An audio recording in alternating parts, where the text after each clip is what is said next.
For a 13-year-old boy, October 7, 2002, started like any other Monday morning. By 8:09 a.m., he was lying in a pool of his own blood in a middle school parking lot, shot through the chest by a sniper he never saw coming. For 23 days in October 2002, the nation's capital became a hunting ground. A Gulf War veteran turned the Washington, D.C. region into his personal battlefield, transforming ordinary moments into potential death sentences. Pumping gas, mowing a lawn, walking to school, sitting on a bench. Every mundane activity carried the risk of a bullet fired from the shadows. 10 people died. 3 more survived critical wounds. But the true victim count reached into millions. Every parent who drove their children to school instead of letting them wait at bus stops. Every person who ran in zigzag patterns across parking lots. Every family that stayed indoors while a predator hunted from the trunk of an ordinary blue sedan. The shooter wasn't some crazed loner acting on impulse. John Allen Muhammad was a decorated marksman who had served his country, a father of 3, a man who understood tactics and planning. And he wasn't working alone. His partner was a 17-year-old boy he had groomed and manipulated into becoming an instrument of terror. What drove a trained soldier to turn his skills against innocent civilians? How did a custody dispute spiral into a coordinated campaign that paralyzed an entire metropolitan area? And what happened when the most massive manhunt in American history finally closed in on the man behind the scope? The answers reveal a darkness that still haunts the Washington, D.C. region more than 2 decades later. October 2nd, 2002, 6:04 p.m. James Martin finished loading groceries into his car at Shoppers Food Warehouse in Wheaton, Maryland. Milk, bread, the mundane items of everyday life. He never made it home. A single bullet struck him in the parking lot, fired from a distance he couldn't have imagined. He collapsed, died at the scene. No witnesses saw the shooter. No one heard where the shot came from. At that moment, no one knew this was a beginning. John Allen Muhammad was 41 years old, a Gulf War veteran with expert marksmanship qualifications earned in service to his country, a father of 3, a man who understood weapons, tactics, and how to kill efficiently. But the uniform was long gone, replaced by something darker, an obsession that consumed him completely, transforming military precision into a weapon of terror. He wasn't alone.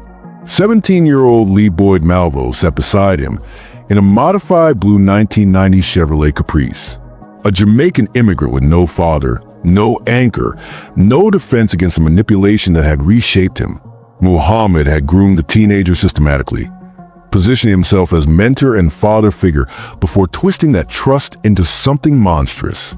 Malvo had become the instrument. Muhammad was the hand that wielded it. The Caprice looked ordinary, just another sedan among millions on American roads.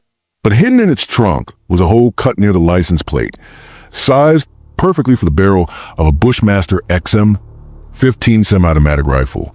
The trunk could open slightly, just enough. A shooter could lie inside, aim through the opening, fire with precision, then close it again. The car would drive away looking like every other vehicle. No one would know. No one would see. This was their mobile sniper's nest, and the Washington, D.C. metropolitan area had just become their hunting ground. James Martin's death confused investigators initially. A single shooting, no apparent motive, no witnesses, no suspect. Random violence happens. Tragic but isolated. They processed the scene, collected evidence, and began their investigation. They had no way of knowing that in less than 24 hours, the body count would explode and an entire region would understand that something unprecedented had begun. Because these weren't targets, they were people. James Buchanan would be mowing grass at a car dealership when his ordinary moment became his last. Prem Kumar Walekar would be pumping gas, performing a task millions of Americans do without thought, when a bullet would end his life. Sarah Ramos would be sitting on a bench outside a post office. Lori and Luis Rivera would be vacuuming her van. Pascal Charlot would be walking down the street. Each had a name. Each had a family waiting at home. Each had plans for tomorrow that would never come. And somewhere in that modified Caprice, Two men prepared to turn the nation's capital into a war zone where simply being outside meant risking death. John Allen Williams entered the world on December 31st, 1960, in Louisiana. By age 3, he had lost his mother. The absence carved something hollow inside him, a void that would never quite fill. Childhood trauma doesn't excuse what came later, but it marked the beginning of a pattern: loss, rage, and an inability to accept circumstances he couldn't control. He joined the Louisiana Army National Guard in 1978 at 17 years old. Young, searching for structure. The military gave him exactly that. He transferred to the regular army and trained with weapons, earning qualifications that identified him as an expert marksman. During the Gulf War, he deployed to the Middle East. He served. He followed orders. He learned how to kill with precision. What transforms a soldier into a murderer isn't written in training manuals. In the 1980s, Williams converted to Islam and changed his name to John Allen Muhammad. The conversion appeared genuine to those who knew him, a man seeking meaning, community, and purpose through faith. But beneath the surface, other forces were building. He married Mildred Muhammad, and they had 3 children together. From the outside, it looked like stability. Inside the marriage, something else was growing. Mildred would later testify about the threats, the control, the escalating violence. Muhammad's need to dominate consumed him. When she filed for divorce and sought custody of their children, that need transformed into obsession. Court documents detailed restraining order violations. Witnesses described threats. Muhammad's world was collapsing, and he couldn't accept it. He told his ex-wife something chilling. He would kill her in a way she would never see coming. Mental health experts would later describe Muhammad as a textbook narcissist, grandiose, manipulative, emotionally detached. He believed he was superior, that rules didn't apply to him, that others existed to serve his purposes. The custody battle wasn't just about his children. It was about control, about winning, about making Mildred pay for defying him. Prosecutors would eventually argue that Muhammad's entire plan, the random killing spree that terrorized millions, was designed with one goal: to murder his ex-wife in a way that wouldn't appear targeted. If bodies were dropping randomly across the DC region, one more death wouldn't stand out. Her murder would disappear into the chaos. It was methodical, calculated, the psychology of a man who understood that patterns draw attention. So he would create a pattern of randomness. But planning mass murder required more than one person. Muhammad needed an accomplice, someone to control completely, someone vulnerable enough to manipulate, someone young enough to mold. He found that person thousands of miles away, in a place where desperation and broken families created the perfect target for predators like him. The soldier had become something else entirely, and he was about to find his weapon. Antigua, a small Caribbean island, was where John Allen Muhammad found Lee Boyd Malvo. The teenager had an absent father. His mother struggled. Malvo was vulnerable, searching for belonging, for someone who saw potential in him. Muhammad recognized that vulnerability immediately. He positioned himself as a mentor, a father figure, the strong male presence Malvo had always lacked. It started with attention, guidance. Muhammad listened. He made Malvo feel important. Then he began the real work.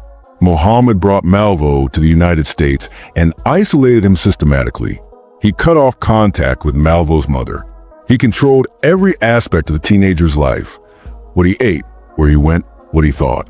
He indoctrinated Malvo with hatred, teaching him that society was corrupt, that violence was justified, that together they would do something important. He conducted weapons training, desensitizing the young man to killing. He showed him how to shoot, how to remain calm, how to detach. This wasn't mentorship.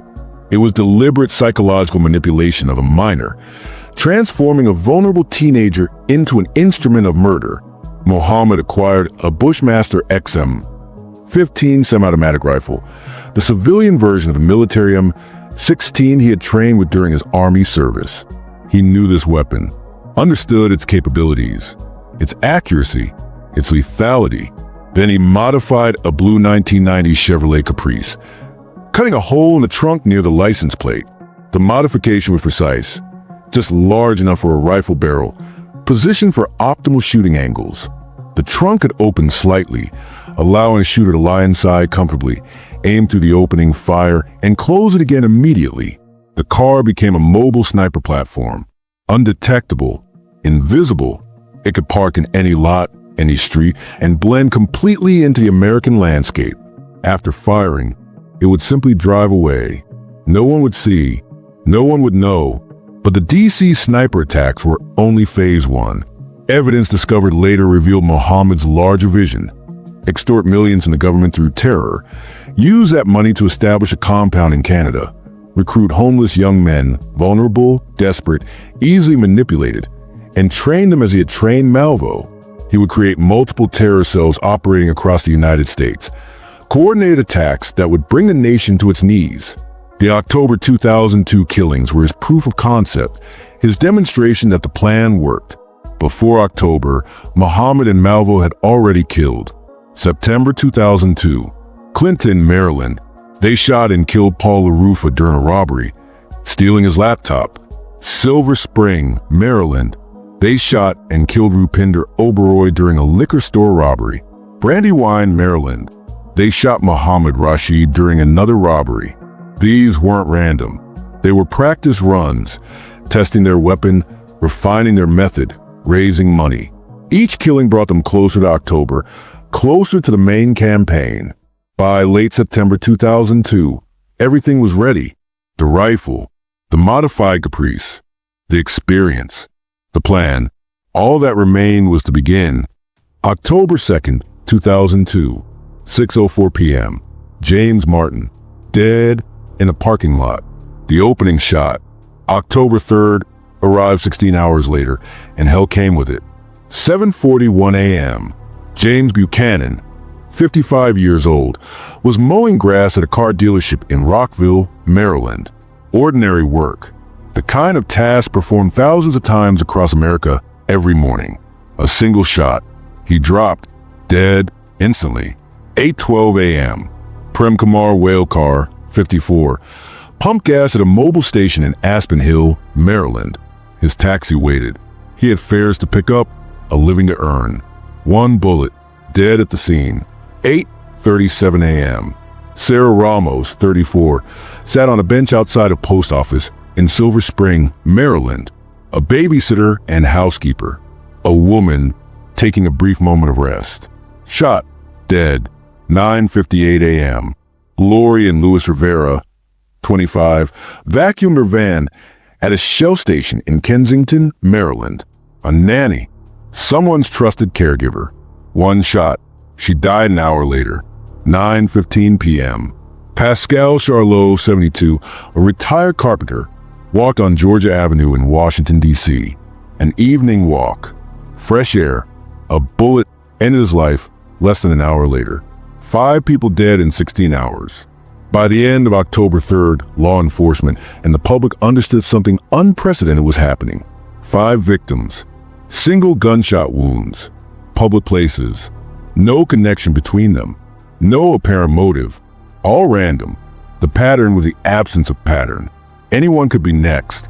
October 4th, 2:30 p.m. Caroline Sewell, 43, was shot in a Michael's craft store parking lot in Fredericksburg, Virginia. Critically wounded but alive. The shooters had crossed state lines. Maryland, Virginia, Washington, D.C. The investigation became multi-jurisdictional, involving multiple law enforcement agencies trying to coordinate across boundaries while bodies kept dropping. October 7th changed everything. 8:09 a.m.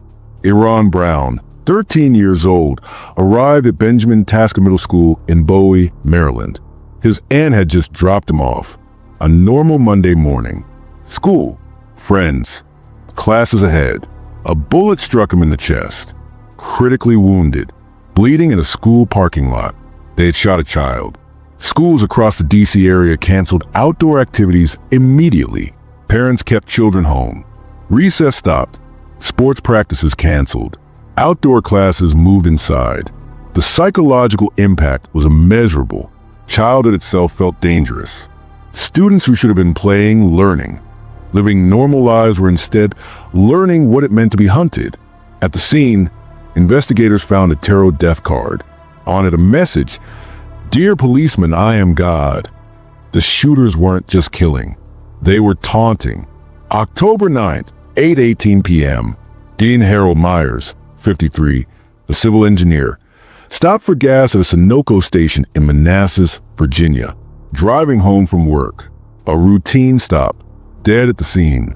October 11th, 9:30 a.m., Kenneth Bridges, 53, a businessman and father of 6, stopped at an Exxon station near Massaponax, Virginia. He was traveling from Philadelphia to Florida, a long drive requiring gas stops. This one killed him. Witnesses reported seeing a white van leaving the area, sending investigators chasing a lead that would consume resources for days while the rail killers drove a blue sedan. The public responded with behaviors that revealed the depth of their terror. Gas stations erected tarps and temporary walls, trying to shield customers from invisible bullets. People ran in zigzag patterns from their cars to buildings, believing erratic movement might save them. Some crawled on hands and knees across parking lots. Parents drove children directly to school entrances, rather than letting them walk from bus stops. Hardware stores sold out of duct tape and plastic sheeting, as families tried to create barriers against a threat that couldn't be stopped by tape. The economic impact was staggering. People avoided public spaces. Businesses lost revenue. Tourism collapsed. The Washington, D.C. region, home to millions, had become a place where simply existing outdoors felt like a death sentence. October 14th, 9:15 p.m., Linda Franklin, 47, an FBI intelligence analyst, was shot in the head in a Home Depot parking lot in Falls Church, Virginia. Her husband stood beside her. They had just finished shopping for home improvement supplies. She died at the scene. The fact that an FBI employee had been killed, someone trained in law enforcement, someone who understood threats, demonstrated that expertise meant nothing. No one was safe. October 19th, 8 p.m., Jeffrey Hopper, 37, a restaurant manager, was shot in a Ponderosa Steakhouse parking lot in Ashland, Virginia, 90 miles south of Washington, D.C. He survived. The shooters were spreading their territory, expanding the fear. At the scene, investigators found a 4-page letter demanding $10 million and containing a threat that would haunt parents across the region. "Your children are not safe anywhere at any time." Muhammad began calling tip lines. He referenced a robbery and murder in Montgomery, Alabama, attempting to prove his identity by demonstrating knowledge of crimes only the killer could know. The calls added to the psychological warfare, the sense that someone was watching, planning, always one step ahead. October 22nd, 5:56 a.m. Conrad Johnson, 35, a bus driver and father of 2, stood on the steps of his Montgomery County bus in Aspen Hill, Maryland. He was beginning his morning route. Early, dark, a bullet struck him. He died at the scene. Conrad Johnson was the final victim, though no one knew it then. 10 people dead, 3 critically wounded, 23 days of terror, an entire metropolitan region traumatized. Millions of people fundamentally changed how they lived. The psychological scars would last years, all of it orchestrated by one man and carried out with a manipulated teenager, firing from the trunk of an ordinary blue sedan that could have been any car on any American road. The Sniper Task Force grew into one of the largest investigations in American history. FBI, ATF, Secret Service, and local police coordinated across jurisdictions. Thousands of tips flooded in daily. Every white van became suspicious because witnesses had reported seeing these vehicles fleeing crime scenes. The killers drove a blue sedan. No one was looking for it.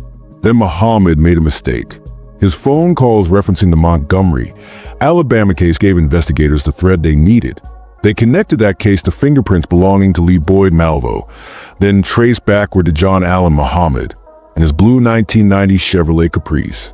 October 24th, 2002, at 12:35 a.m., a motorist spotted the Caprice at a rest stop near Myersville, Maryland. At 3:15 a.m., Maryland State Police and FBI agents surrounded the vehicle. Inside, Muhammad and Malvo were sleeping. Both men were arrested without incident. The siege that terrorized millions ended with 2 men waking up surrounded, with nowhere left to run. The evidence inside confirmed everything. The Bushmaster rifle, the modified trunk with its shooting platform, maps with locations marked. When news broke, the Washington, D.C. region exhaled. Schools reopened playgrounds. Gas stations removed their tarps. Life slowly resumed, though the trauma remained. Virginia prosecutors moved quickly. Muhammad would face trial first in Virginia Beach. Prosecutors presented overwhelming evidence linking the Bushmaster rifle to every murder, testimony about the caprice, evidence from the modified trunk, maps, and writings. But the motive captured national attention. Prosecutors argued that Muhammad's plan had been to kill his ex-wife as part of a broader random killing spree, so her death wouldn't appear targeted. It was a motive so calculating that it revealed the depth of his narcissism and need for control. Mildred Muhammad testified about years of threats and abuse, recounting the chilling warning her ex-husband had given her. He would kill her in a way she would never see coming. Lee Boyd Malvo took the stand and testified against Muhammad, describing the grooming, the manipulation, the systematic control. Muhammad had positioned himself as a father figure, then twisted that relationship into something monstrous. Muhammad chose to represent himself at times, displaying the same arrogance that had characterized his crimes. He showed no remorse. On November 17, 2003, the jury found John Allen Muhammad guilty of capital murder. On November 24th, they recommended the death penalty. On March 9, 2004, the judge formally sentenced Muhammad to death. Lee Boyd Malvo's trial followed. Given his age at the time, 17, and the documented manipulation he had endured, the jury recommended life imprisonment without possibility of parole. After his conviction, Malvo began confessing to additional murders in Arizona, Louisiana, Alabama, and Washington state, revealing the full scope of Muhammad's vision for coordinated attacks across America. Muhammad exhausted his appeals over 6 years. Every legal avenue closed. November 10, 2009, at Greensville Correctional Center, John Allen Muhammad, 48 years old, was executed by lethal injection. He declined a special last meal and ate the standard institutional dinner. He was offered the opportunity to make a final statement. He declined to speak. According to witnesses, Muhammad showed no emotion as the procedure began at 9 p.m. No remorse, no acknowledgement of what he had done. He was pronounced dead at 9:11 p.m. 10 innocent people lost their lives. 3 others survived critical injuries. Millions lived through 23 days that changed how they viewed public spaces forever. The trauma of October 2002 became part of the collective memory of an entire region. The DC Sniper case changed how law enforcement approaches coordinated attacks and cross-jurisdictional investigations. It revealed that evil doesn't always announce itself with warning signs. Sometimes it drives past in an ordinary blue sedan, invisible until the damage is done. This is a true story of the DC Sniper, a case that changed America and left scars that may never fully heal.